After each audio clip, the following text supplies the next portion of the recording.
The journey has finally reached its end. I want to start off by saying I'm a massive fan of Attack on Titan. But no, I wasn't the type of person that would post spoilers on YouTube Shorts or Instagram, and no, I did not think MAPPA ruined the final season of Attack on Titan with adding CGI. The only thing they ruined is the number of names the final season had. Jesus Christ, the title of the finale of Attack on Titan is Final Season Part 4, or the Final Season Final Chapters Part 1 and 2. Just why? Going on social media the day an Attack on Titan final season Part 1 or Part 2 episode would air is like watching the world burn to pieces with complaints and people threatening MAPPA's animation team. And don't get me started on the amount of spoilers posted on social media. Trying to dodge spoilers is like walking through a minefield blindfolded. Maybe. But you know who the biggest offender in terms of spoiling Attack on Titan was? It was Hajime Isayama himself. Let me explain. If you were to look back at the title of the first episode, you would realize it's a spoiler. That is why I highly recommend people rewatch Attack on Titan from the beginning after finishing the finale. The tone and foreshadowing of the show completely changes it. Isayama will consistently throw subtle clues at you without you noticing at first until you know where the story is building up to. Each time I would notice a new clue that I overlooked the last time I watched this show. Also, even some of the music that was composed by the legend Hiroki Sawano spoils the show. Attack on Titan is hands down one of the best shows to watch people's reactions. The reason I know that is because I watched hundreds of hours of YouTubers reacting to this show just so I can see if other people felt the same way as I did during some of the pivotal moments. My favorite is watching YouTubers react to Season 3 Part 2. You know that's prime real estate. He no longer posts any videos on YouTube, but shout out to Jake Retake. I love watching your in-depth analysis and accurate prediction to the story of Attack on Titan. Even though I just ranted about people spoiling the show, for me to really analyze why Attack on Titan is a masterpiece, I must go into some of the major plot points and character arcs. So spoiler warning. Please watch Attack on Titan before continuing from this point on. After watching the show from beginning to end multiple times, my summary of each season of Attack on Titan goes like this. Season 1, a roller coaster of emotions that flip-flops from hype and grief. Season 2, a slow burn that really builds the world, side characters, and the politics. Season 3, the climax of all the build-up from the previous seasons, so basically, the nut. The final season, a simulator to experience what it feels like to have blue balls. When MAPPA announced that Attack on Titan the final season would be released in December 2020, this is a pretty accurate depiction of how the community and I felt. Holy shit, I'm gonna come. Then over the course of 3 long years, when MAPPA announced the final season Part 2 and final season final chapters Part 1 and 2, the community and I felt this way. No! God, please, no! No! No! Let's be honest, it is nearly impossible to write a short summary of the plot of Attack on Titan because there are so many twists and turns that the intent of the first season is completely different from the story you experience in the final season. The world that Isayama created is truly a terrifying one. In the beginning of the show, the characters we follow are constantly reminded just how cruel their world really is. They all aspire for a bright and better future, but when faced with the reality of the world they live in, they succumb to their own fears. You appreciate every character for who they are and what they have become. Except for this piece of shit. Can someone please kill him already? Thank you, Mikasa. Most, if not all, of the main cast of the show experience a 180 to their character writing during some point in the story. For example, we all hated Zeke when he was first introduced, but the episode about his backstory really makes you feel remorse for him, and explains his actions up to that point.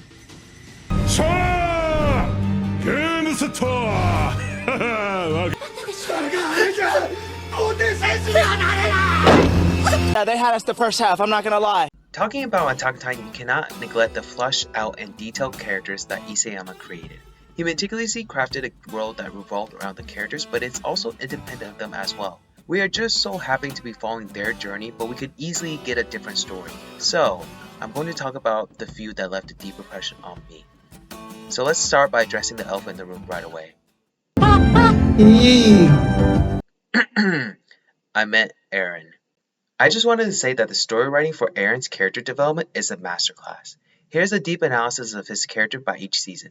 Season 1, Eren only knows how to scream and shout. Season 2, Eren gains the ability called crying in the middle of the battlefield. Season 3, Eren still gets kidnapped and learns how to punch himself. Season 4, Eren becomes a time-traveling psychopath that decides to commit global genocide. Eren to me is the heart and soul of Attack on Titan. We followed his journey from the very beginning, and we saw him become the man that he chose to be.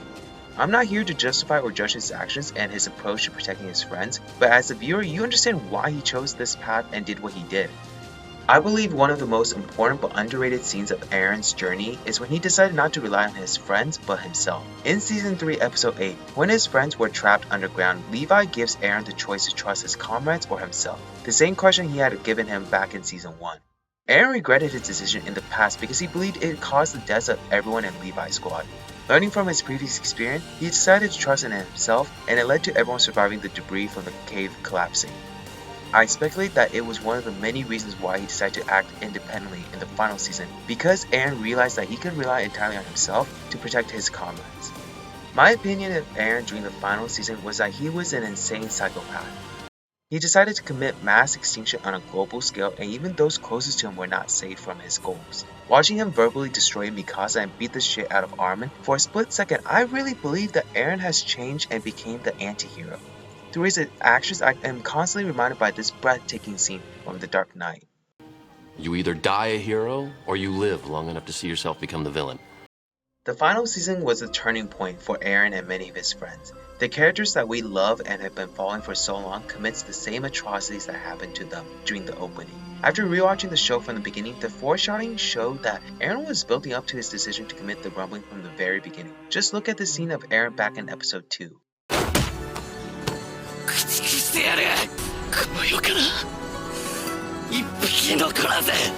However, after rewatching the show in preparation for the finale, I just want to point out that Eren in the final season is still the Eren that we all know back in Season 1. Eren was never going to follow through with the Eldian euthanization plan because he remembers what his mom said to him in the flashback of Season 3 Part 1.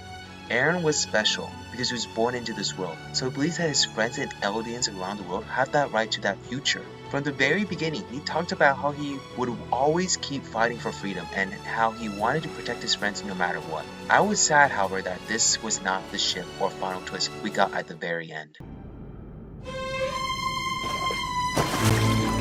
Memes and gifs aside, Levi is one of my favorite characters because of his impact on the show. You might be thinking, well, duh, obviously, he is the biggest chat on the island and his fan club stretches as far as the eye can see. And you are right. But to me, Levi stands out not because of his badass abilities, but because of the trauma he experiences and mental distress he goes through with his decisions.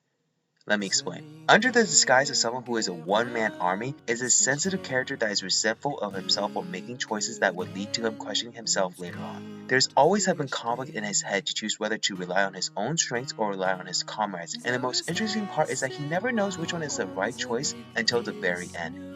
As a viewer, we see him make that decision and later regret it once he sees the outcome. Also, among the original members of the Survey Corps before Eren joins, he's the only one that is still alive. Everyone around him has either died from Titans or died in some other tragic way. His misfortune started all the way from the OVA No Regrets to him choosing between Armin or Erwin, and finally to him questioning whether all the sacrifices the scouts have made to constantly save Eren was worth it in the end. Hanji did her best as the next commander, but if Erwin was still alive, then I don't think the military and the people on Paradise Island will experience a civil war between the Jaegers and non-Jaegers, when they are in the middle of a war with the entire world.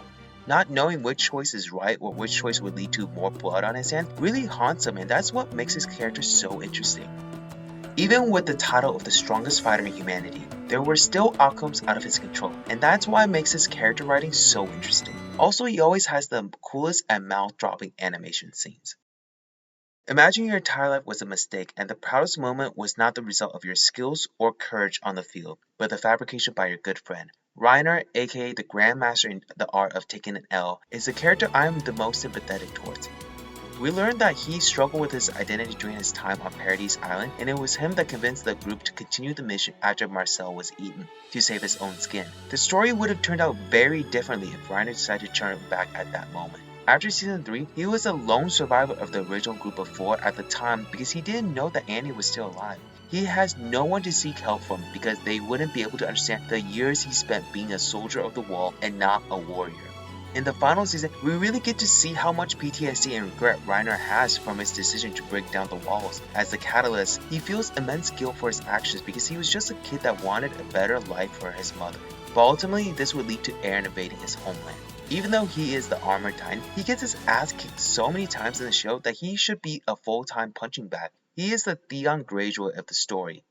Reiner has done some horrendous things, but he's mentally tortured for his actions, and his wish in the final season was just to die in peace.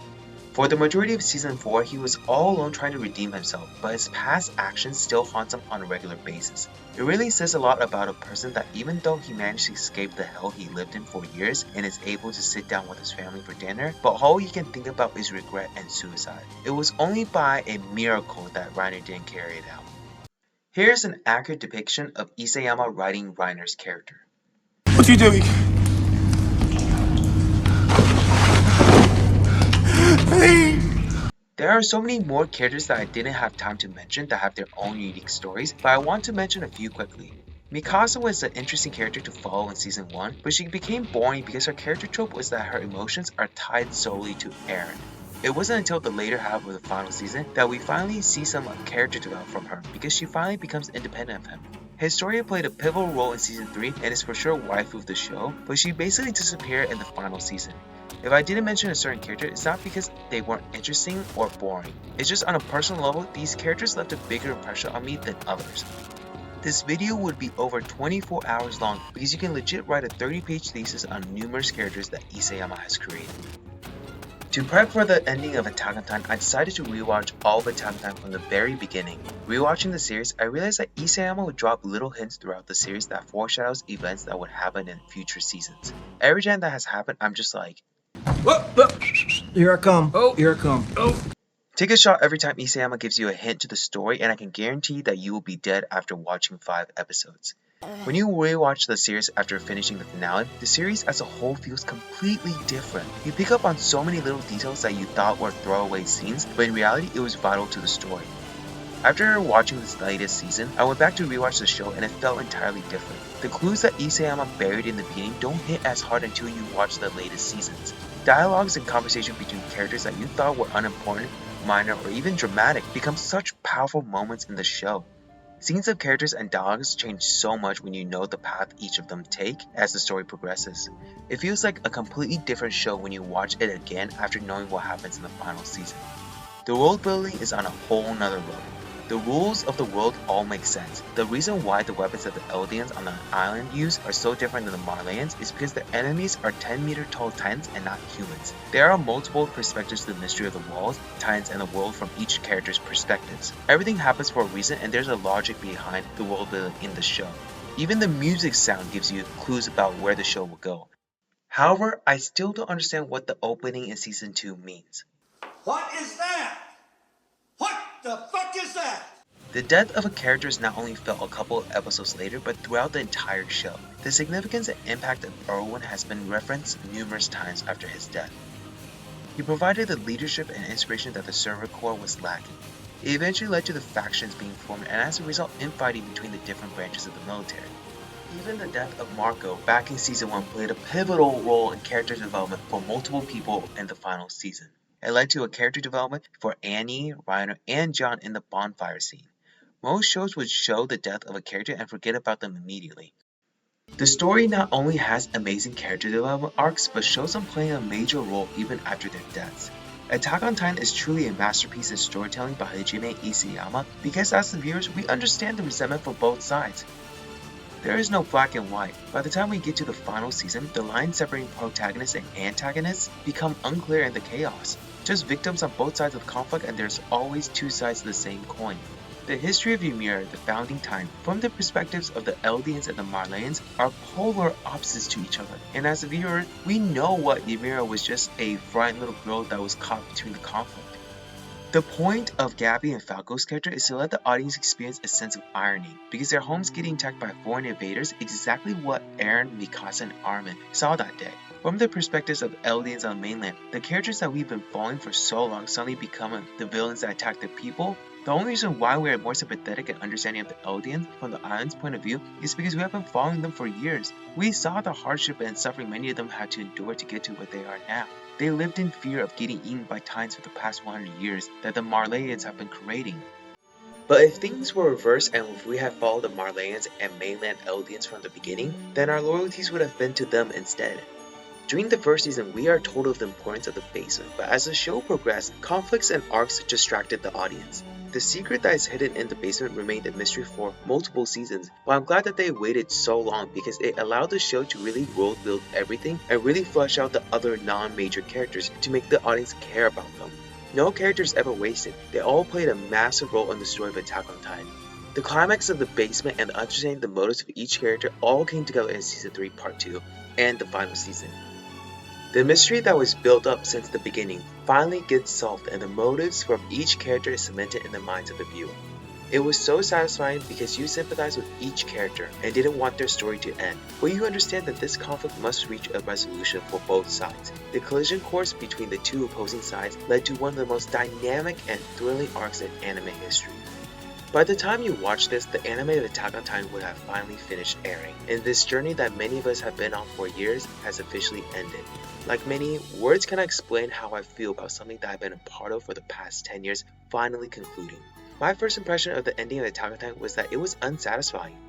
Things would happen and occur without logic, which was very unnatural for Isayama, and I felt the story was spiraling out of control. However, after rewatching the finale multiple times and analyzing the story from the very beginning, I realized that Eren's goal was never to bring peace to Paradise Island, because there would always be war and conflict between humans.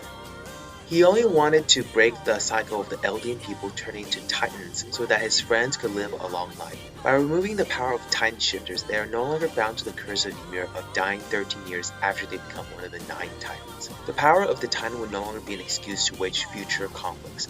Armin and the other Titan shifters can now have a future that is beyond their expected deaths. Mikasa is no longer bound to Eren and can finally move on with the others to seek a long and happy life. A moment that brought me to tears was seeing Levi's battle finally come to an end and surrounded by the comrades he lost in this journey. The message of Attack on Titan is that it's a never-ending cycle of violence and wars between humans, and that's something Eren and his friends could never solve. He could only bring temporary peace and harmony, but not eternal peace to the world.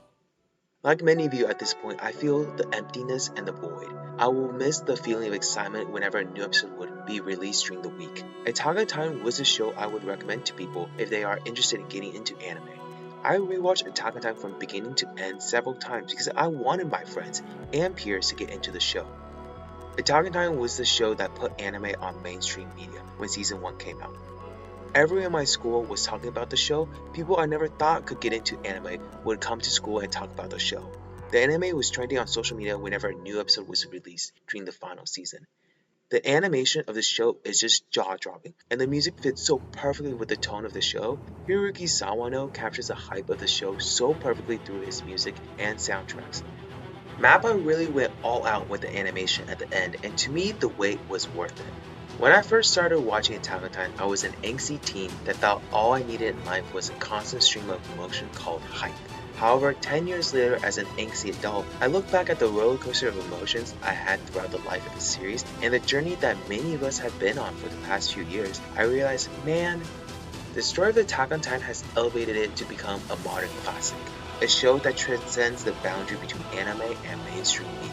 A masterpiece that we look back on and would recommend to people who want to jump into the rabbit hole that is anime. I want to personally appreciate and reminisce what Attack on Titan has done for me. The show helped me make new friends and get closer to current ones. It was my escape for the past few years, something I could always look forward to every weekend when a new episode was released. I truly believe the story of Attack on Titan is now in the same tier as Death Note, One Piece, and other anime classics. No matter how you feel about the way the show has ended, it is a modern classic that we will look back on because the emotional journey that we all went through with the story and characters has forever left a permanent mark on all of us. A generational show that not only competes with just the medium of anime, but as one of the greatest shows of all time. This is the story that defines this generation.